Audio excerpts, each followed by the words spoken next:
Eala reached into her bag and pulled out something that instantly made the entire Foro Italico stop and stare. For a brief second, the noise disappeared. The cheers, the conversations, the movement around the players' exit. Everything seemed to freeze. Fans leaned forward. Security guards glanced at each other, and cameras immediately turned toward the young Filipina star. People expected her to pull out a tennis racket, maybe a towel to toss into the crowd, or perhaps even an ice pack for the ankle injury that had forced her heartbreaking exit from the Italian Open. But what Alex revealed was something far more personal. The Philippine flags were still waving high above the crowd. Chants of Laban Alex echoed through the Roman evening, bouncing off the historic walls of the Foro Italico as if the arena itself refused to let her leave quietly. The atmosphere carried a strange mix of heartbreak and admiration. Only hours earlier, the 20-year-old Filipina sensation had seen her remarkable Rome run come to a painful end after struggling through an injury. Her ankle was tightly wrapped in a compression bandage, and every step she took showed traces of discomfort. Yet, despite the disappointment written across her face, Alex still stopped for the people who had waited outside just to see her one more time. Fans from the Philippines stood shoulder to shoulder with Italian supporters, many of them clutching homemade signs, tennis balls, and small flags, hoping for a final interaction. Some had traveled across countries just to witness her historic run in person. Others had waited outside for hours under the cool Roman night, refusing to leave without at least catching a glimpse of the player who had become the emotional story of the tournament. What nobody expected was that Alex had prepared something special for them herself. She wasn't handing out simple autographs. She wasn't posing for staged social media photos. Instead, Alex began pulling folded shirts from her bag one by one. The moment fans realized what they were, screams erupted through the crowd. These weren't ordinary shirts. They were her own personal brand shirts. The rare ones featuring the AE emblem she had designed herself. The logo represented more than tennis. It represented her identity, her journey, her culture, and the rise of a young athlete carrying the hopes of an entire nation onto the global stage. What made the moment even more shocking was the fact that these shirts were unavailable anywhere. They weren't being sold online. They weren't tournament merchandise. No store in Rome carried them. Even dedicated tennis collectors had never seen them available publicly. Alex was personally giving away pieces of her own brand to fans who had supported her through every emotional moment of the tournament. Some supporters immediately held the shirts against their chest in disbelief. Others burst into tears. One young Filipino fan could barely speak as she accepted one directly from Alex with trembling hands. Phones lit up the night as videos of the moment spread instantly across social media. Reporters who had been preparing routine post-match coverage suddenly shifted their attention toward the growing crowd surrounding the Filipina star. Even people unfamiliar with her story stopped to watch because what was happening no longer felt like a normal athlete interaction. It felt personal, genuine, human. And somewhere behind the scenes, executives at Nike were undoubtedly paying attention. In modern sports, branding matters. Emotional connection matters even more.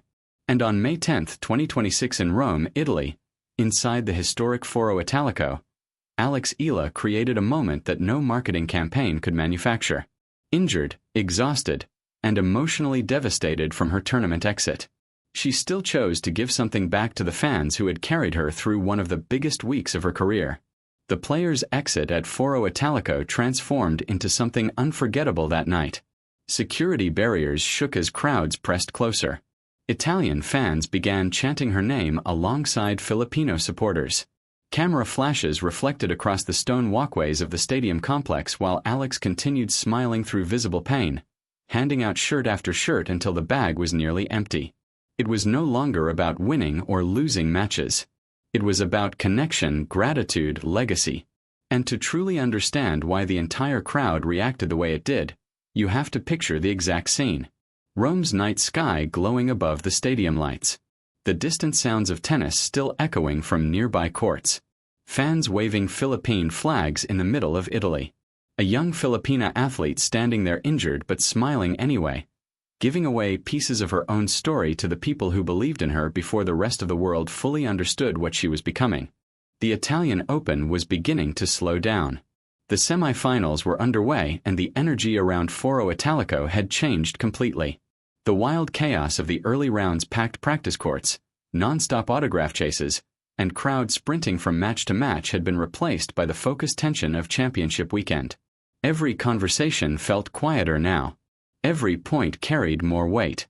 The tournament was narrowing toward its biggest moments. For days, Philippine flags had colored the stadium like waves of blue, red, white, and yellow flowing through Rome. Filipino fans had turned the tournament into something unforgettable, chanting, "Laban Alex," so loudly that even neutral spectators began repeating it. But now those flags were fewer. Many had already been folded carefully into backpacks and suitcases waiting for flights home. The voices that once shook the smaller courts had started to fade into the Roman evening air. Alexa was not supposed to be anywhere near the players' exit that night. Her tournament was over. The dream run had ended painfully and her injured ankle remained wrapped tightly in a compression bandage. In the medical room, doctors had instructed her to stay off her feet, to ice the swelling, to elevate the leg as much as possible. The French Open was less than 2 weeks away, and every single day of recovery mattered. One wrong movement could delay her preparation for the biggest clay court tournament in the world. But Alex hadn't left Foro Italico. Earlier that evening, she had been sitting quietly in the royal box beside her mother, Riza, watching the semifinals unfold beneath the glowing stadium lights. From a distance, she looked calm and composed, almost relaxed. But anyone paying close attention could see the emotions still sitting heavily behind her eyes. There was a quiet sadness there, the kind athletes carry when they know they were close to something special before injury took it away. Every roar from the crowd must have reminded her of what could have been. Then, during a routine changeover between games, Alex suddenly stood up. She leaned carefully against the railing for balance before quietly excusing herself. No cameras followed her at first. No announcers noticed. Most of the crowd remained focused on the court as she slowly made her way down the stairs. Step by step, she limped through the corridors beneath the stadium. She passed the VIP section where tournament staff immediately recognized her. Security guards moved aside without saying a word. A few people whispered her name as she walked past, surprised to see her moving alone without media or tournament officials surrounding her. Instead of heading toward the main entrance or the press area where players usually stopped for interviews, Alex kept moving deeper into the quieter part of the complex. She was heading toward the players' exit, not the glamorous media gate filled with cameras and reporters, not the sponsor wall where stars posed for photos.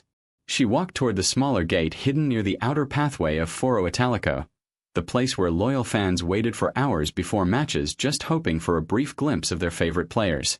Only a small group remained there that night.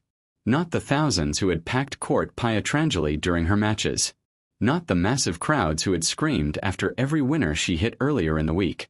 Just a handful of Filipino fans still holding flags, phones, and homemade signs. Some looked exhausted after spending the entire day around the grounds. Others were already preparing to leave when they suddenly noticed a familiar figure approaching slowly through the corridor. At first, nobody reacted. They couldn't believe it was really her because why would Eala come there after everything?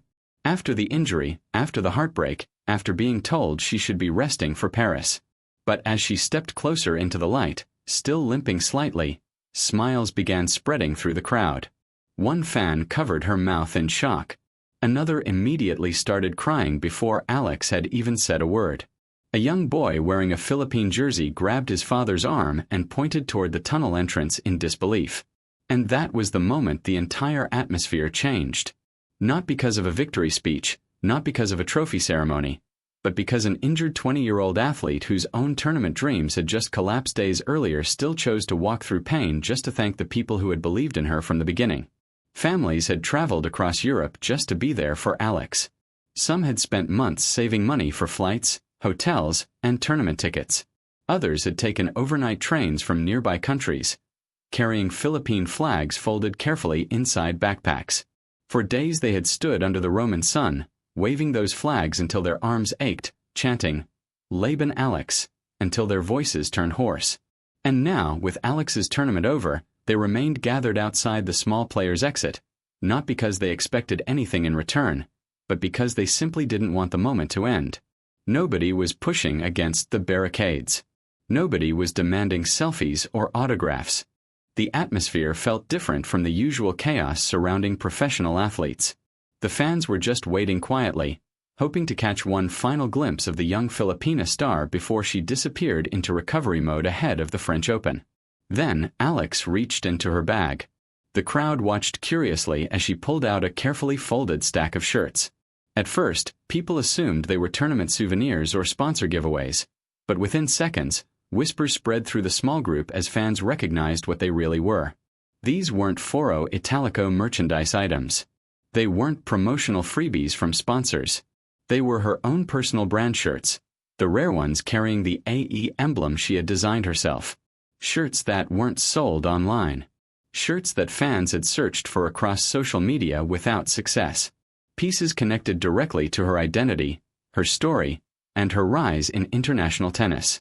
Alex smiled softly and held out the first shirt toward a young girl standing near the front barricade.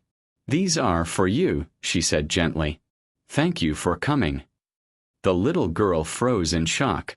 Her eyes widened instantly, and beside her, her mother burst into tears before Alex had even finished speaking.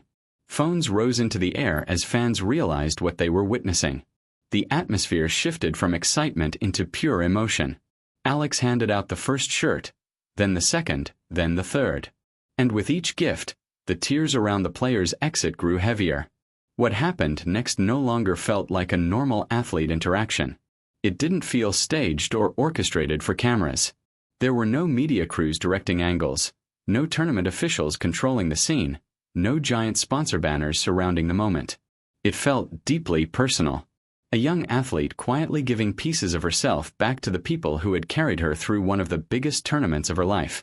The very first shirt went to a young girl in the front row who couldn't have been older than 10 years old. A Philippine flag was tied around her shoulders like a superhero cape. Her name was Sophia. She had traveled from Milan with her mother, where their family had been living and working for the past 6 years. Sophia had never actually seen the Philippines in person. Everything she knew about her homeland came through stories, family traditions, and moments like this. But she knew exactly who Alexa was. She had watched her matches late at night on television. She had practiced saying Laban Alex before arriving in Rome.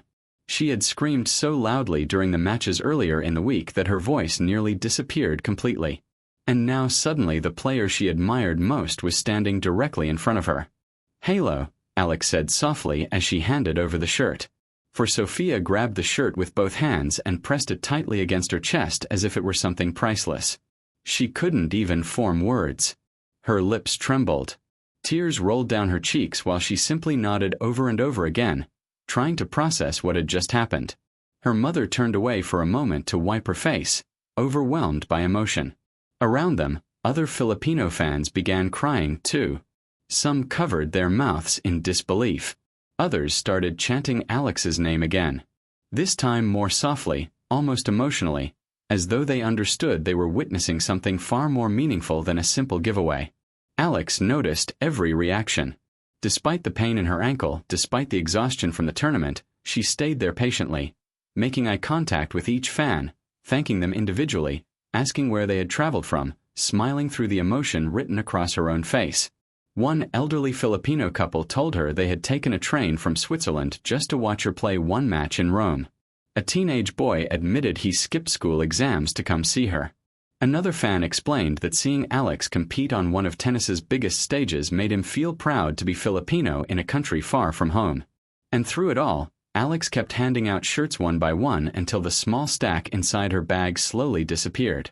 The player's exit had transformed completely.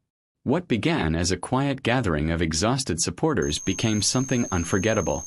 A deeply human moment shared between an injured young athlete and the fans who had turned a tournament in Rome into a home away from home. Down her face. The second shirt went to an elderly woman who had been standing quietly at the back of the group, leaning heavily on a cane, yet still holding her Philippine flag high despite her trembling arms. Eala noticed her immediately. Without hesitation, Alex moved away from the center of the crowd and walked toward her, carefully stepping through the narrow space between fans. She bypassed those who were closer to the front, not because they mattered less, but because something about the woman at the back felt different, like she had been holding herself up all day just to be there. "You've been standing here all day," Alex said softly as she reached her. "You should have this." The woman's hands shook as she accepted the shirt. For a moment she didn't speak. She simply held it against her chest, pressing the fabric to her face as if trying to absorb the moment itself. Her shoulders trembled, not from weakness, but from emotion that had been carried for years. Years of watching, waiting, and hoping to see moments like this from someone who represented home. Then she looked up at Alex. Her eyes were full of something deeper than excitement. They carried decades of sacrifice, of distance from family,